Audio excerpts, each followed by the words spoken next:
Yeah, hi. I don't know why it happens. Like if I close the window, the phone's window,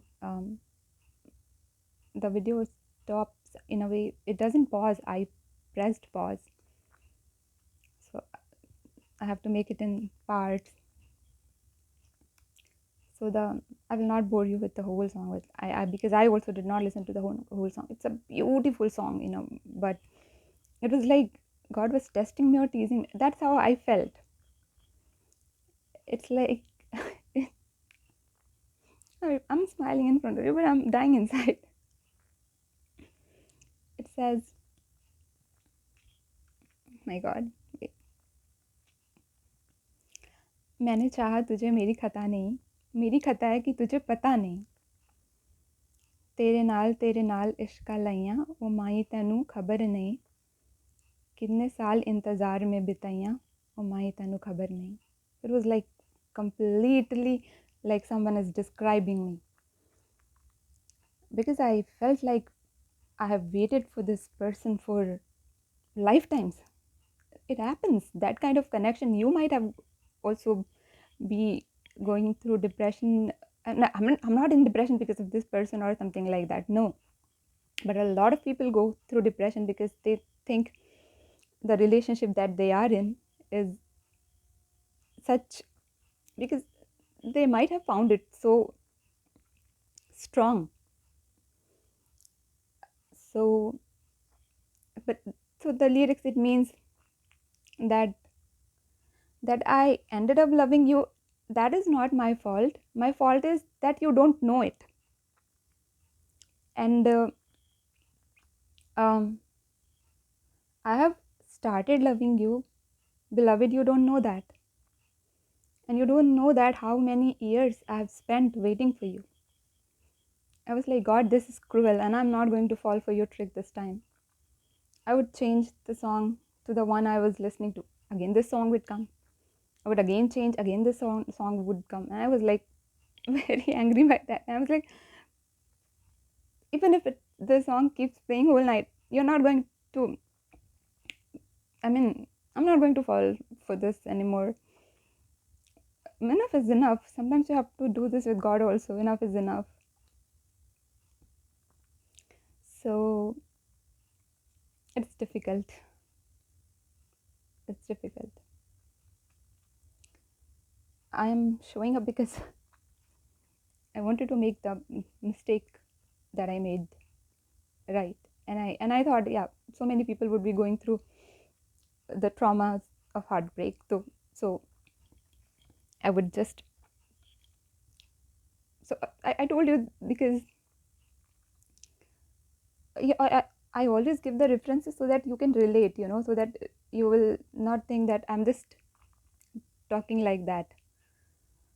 Uh, so I don't know why, I mean, how you got betrayed. Or first, I would talk about people who really had true love in their life and who lost that, who lost them in life in a way, who are no longer in this world.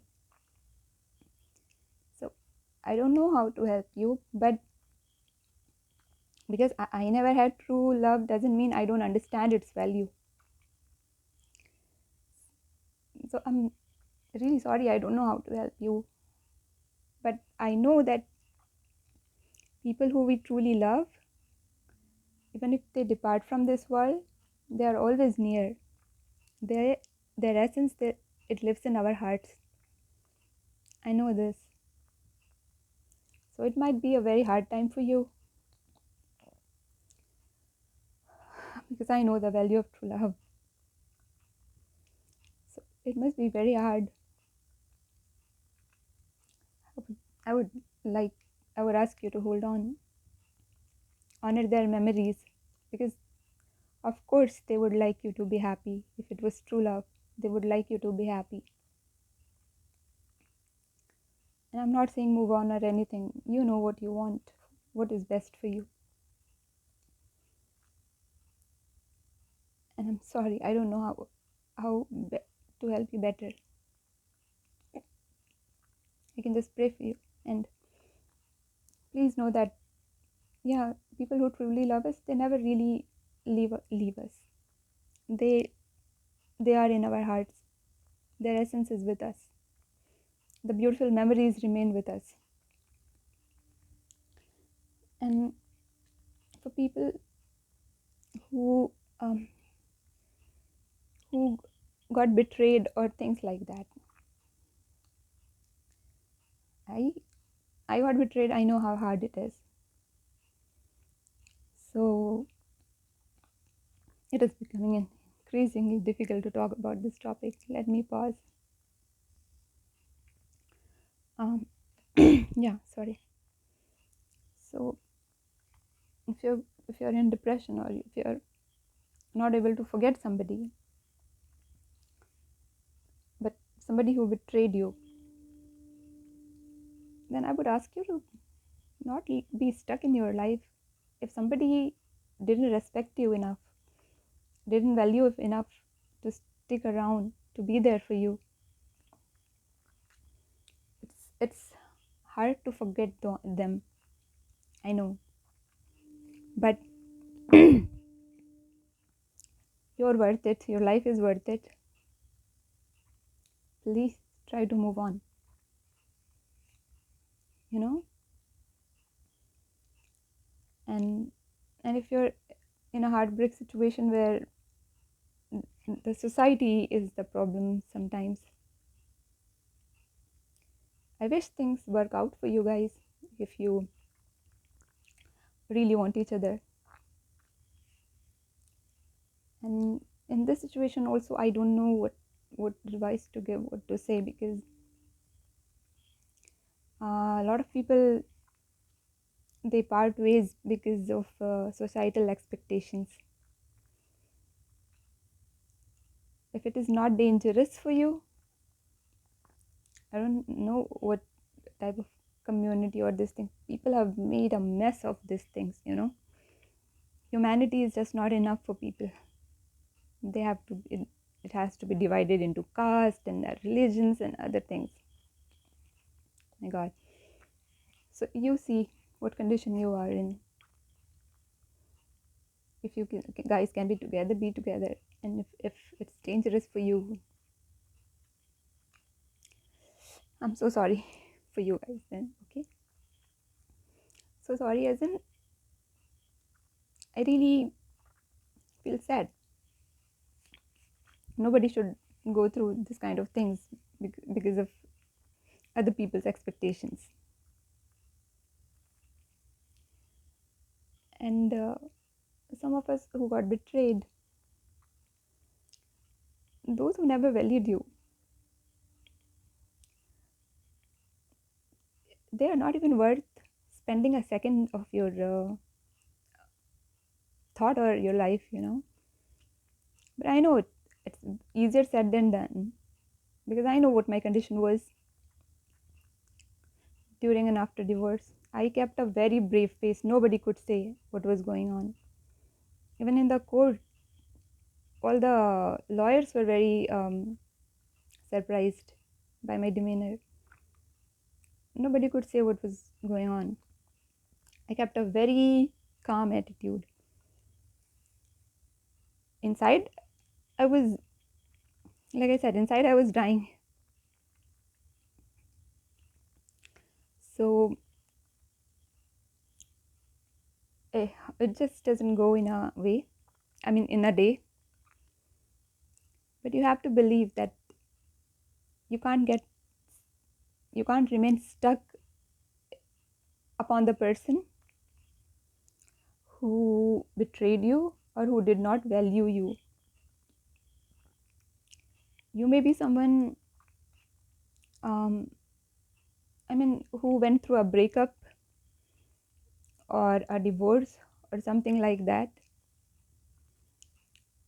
So please bear with me. I'm having a little problem saying things. I'm battling a lot of emotions inside. So these are very hard things.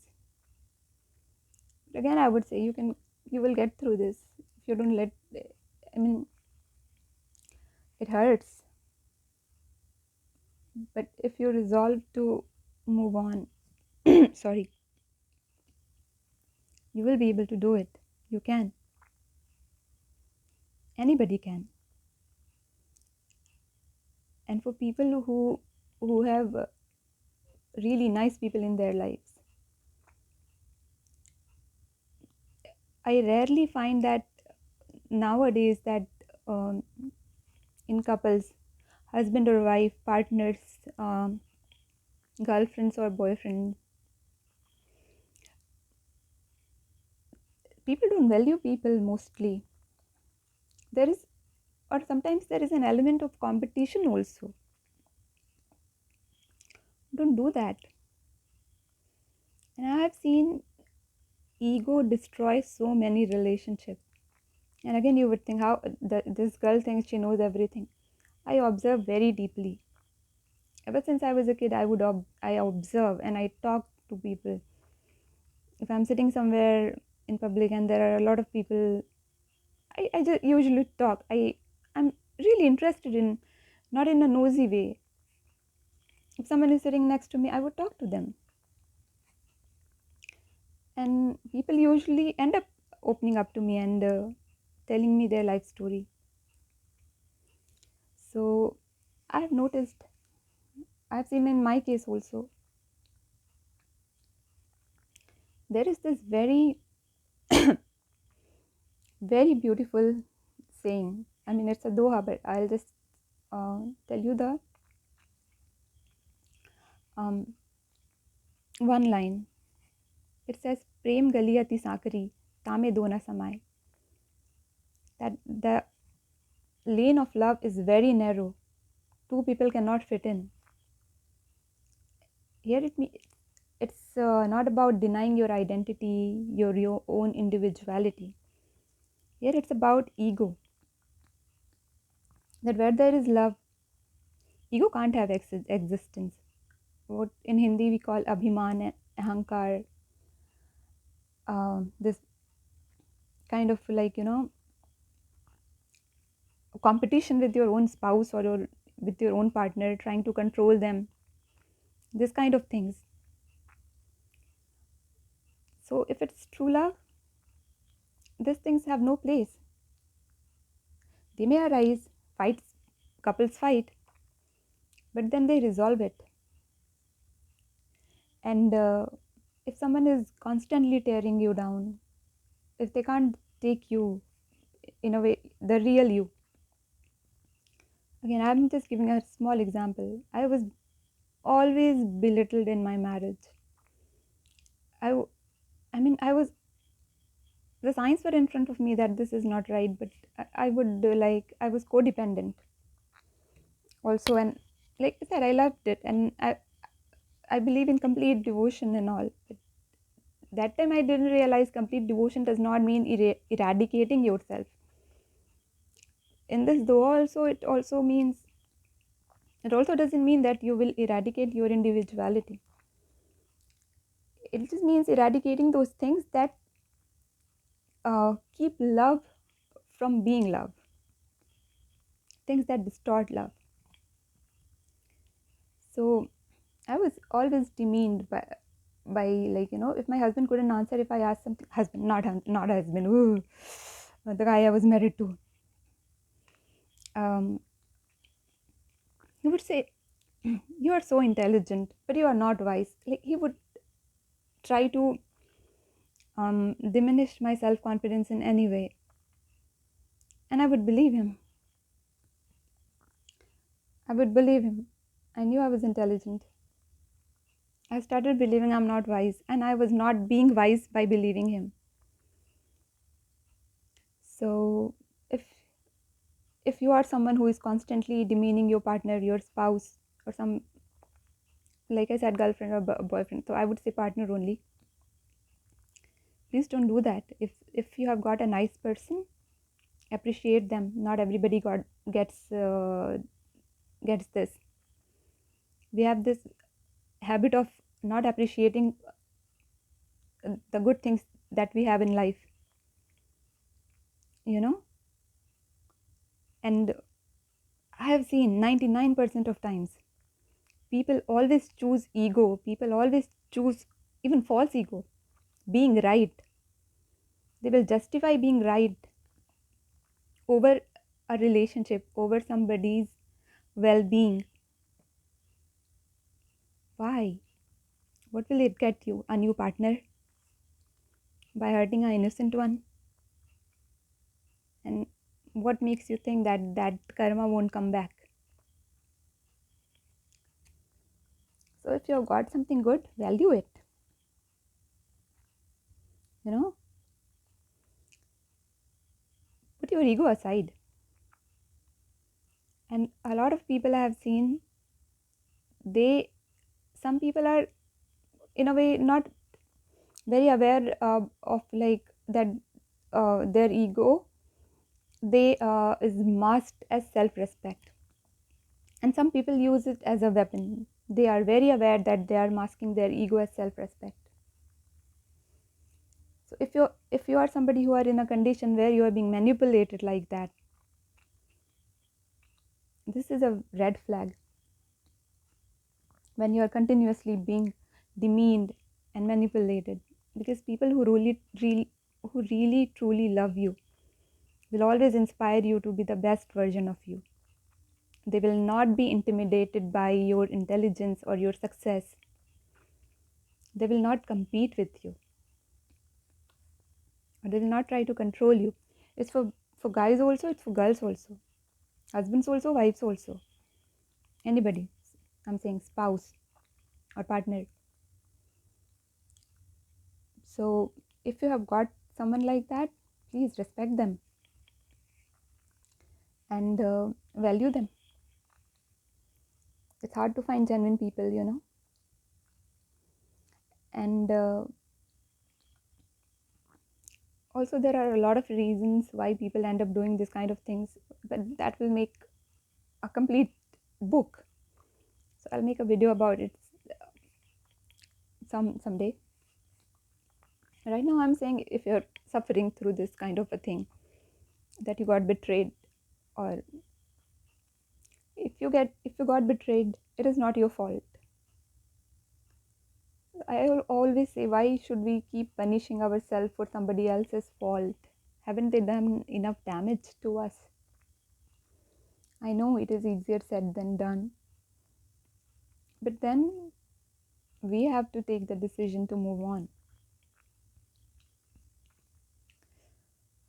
not stay stuck in that.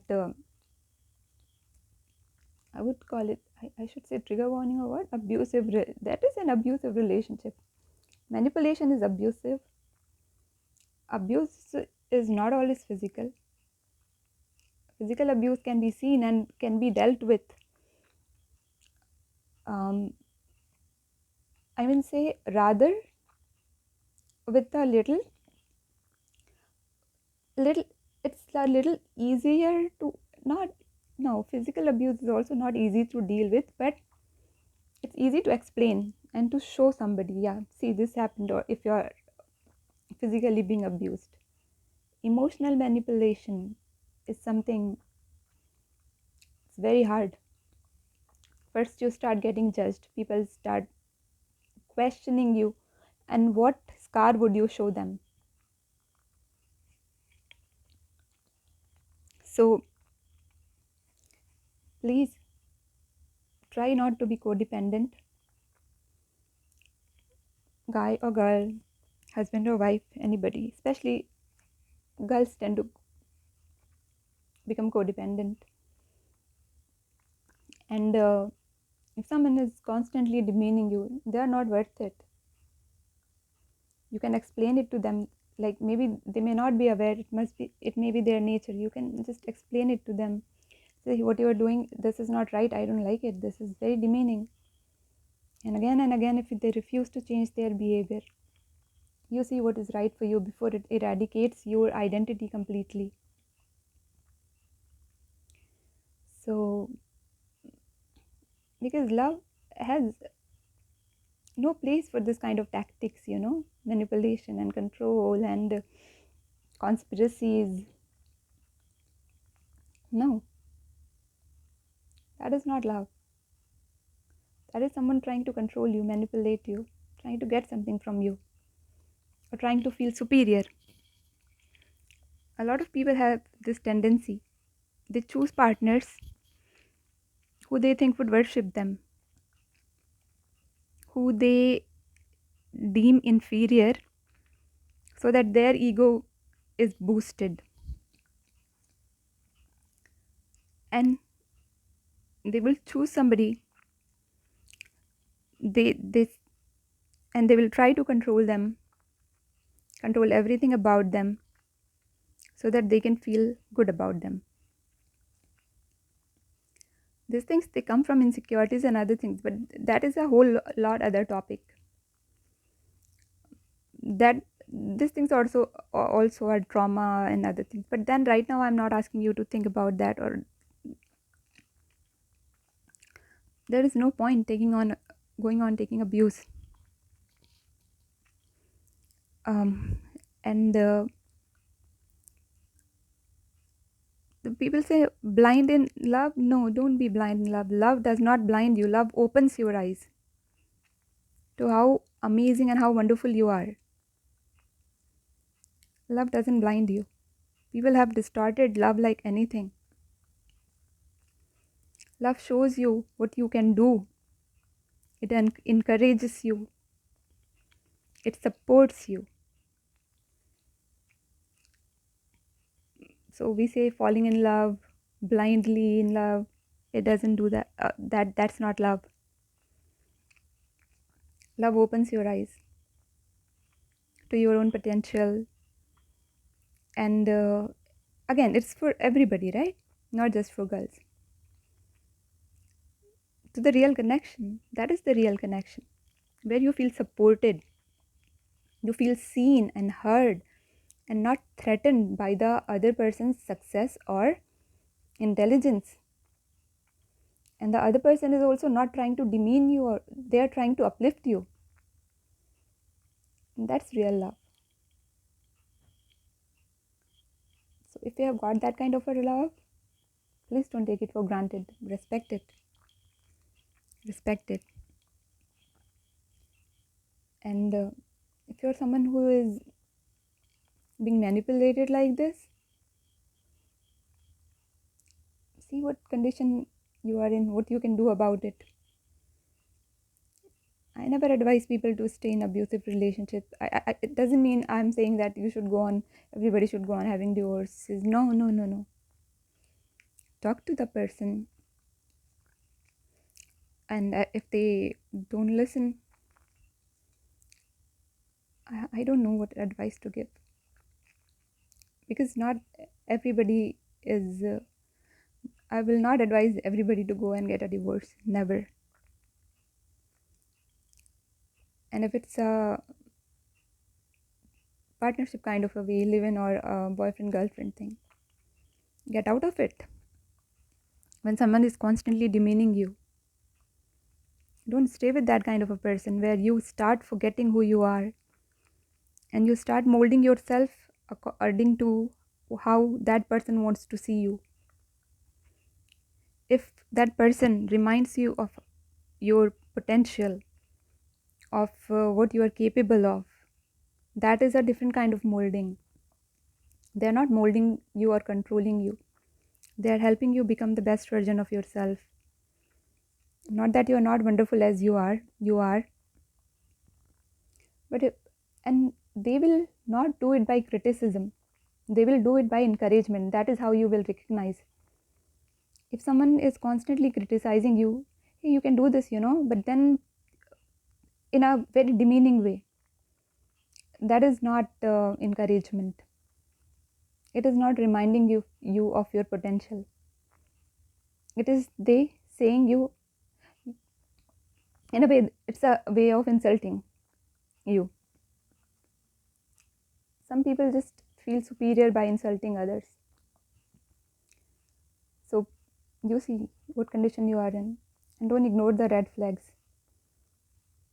For me, God paved the path with red flags, like red carpets. I walked right past them in my marriage.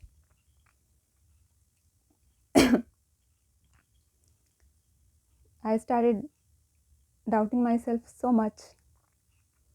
I started feeling like I am nobody without him. And people also, they start making you feel like you're nobody. If you're married, you're nobody without your husband. I'm not referring to that guy as my husband. I refer to him as the guy I married. People start making you feel that if you're in that kind of a situation where you're divorced and people are trying to make you feel like you're nothing without the guy you married, don't listen to them. I know, again, it is easier said than done, but that's what I'm doing.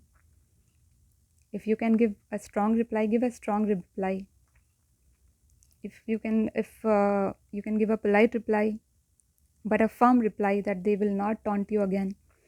Behind your back, they will always talk. So you should never get affected by what they are talking about you behind your back.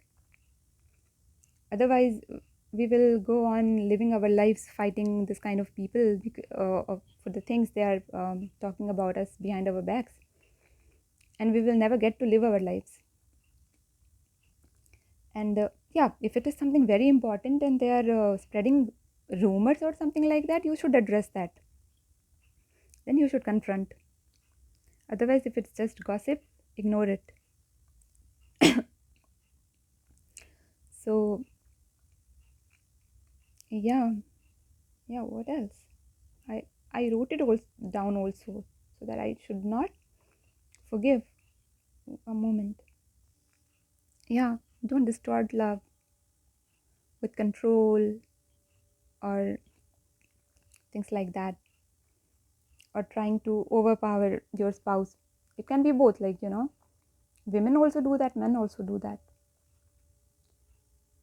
Power is meant to be used with great responsibility. And if you have got power or authority over something, it means God has given you the responsibility to use it wisely, to uplift people, not to put them down. You use it to put evil down, wrong things down, not to oppress anybody. So, and yeah, again, prem gali ati sakari tame dona samay. If you value your ego, your pride, all these things more than your partner's feelings, their well-being, you are hurting them. And if you go by the literal meaning that it's a narrow lane, two people can't get through, then I would say it means that don't cheat. Be in monogamy or in a relationship where you just have one boyfriend or one girlfriend. Don't cheat, because we think we can get away with anything, right? It doesn't happen.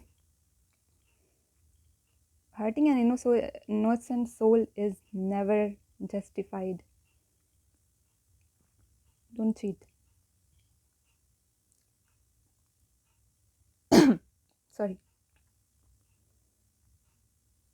Um, yeah. And if you're suffering, if you're in trauma, because you can't let go of somebody's memories,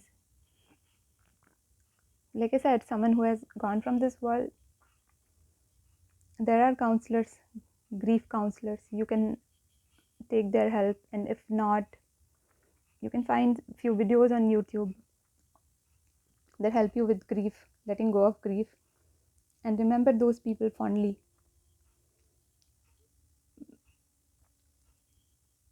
They're never away from you. True love is never gone. And it doesn't mean that if you are thinking of moving on, if you have found someone really nice, you shouldn't move on. I don't mean that. I'm saying if you're in the stage that you are grieving, just remember they won't want you to grieve. But then again, it's a process. If you don't grieve it, it will remains stuck in your system somewhere as a trauma. So release it and have faith that they're watching over you. And if you're someone who got betrayed, the fact that you got betrayed, it means they never valued you. It may be hurting right now. Not maybe, it may be, it is hurt. It hurts like anything. But you have to pull yourself through that. And don't give those people chance again.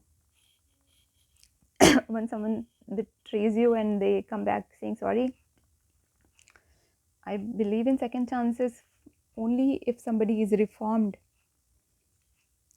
But betrayal is something like that, something I find it very hard to forgive. I mean, I forgive, but I keep those people completely cut off from my life then. But you see what situation you are in. If someone is truly reformed, and if you want them back, if it is good for you, if they are not acting, you are the best judge of your situation. I can't handle betrayal. I forgive, like I said, but I don't give these people entry into my life again. And if you are in a kind of relationship, I'm sorry, where you are constantly, you are being demeaned and not valued, you see what you want to do with that relationship. Because if you're just being insulted all the time, it's, I don't know what to say. I don't want to be the one who goes on advising people to take a divorce.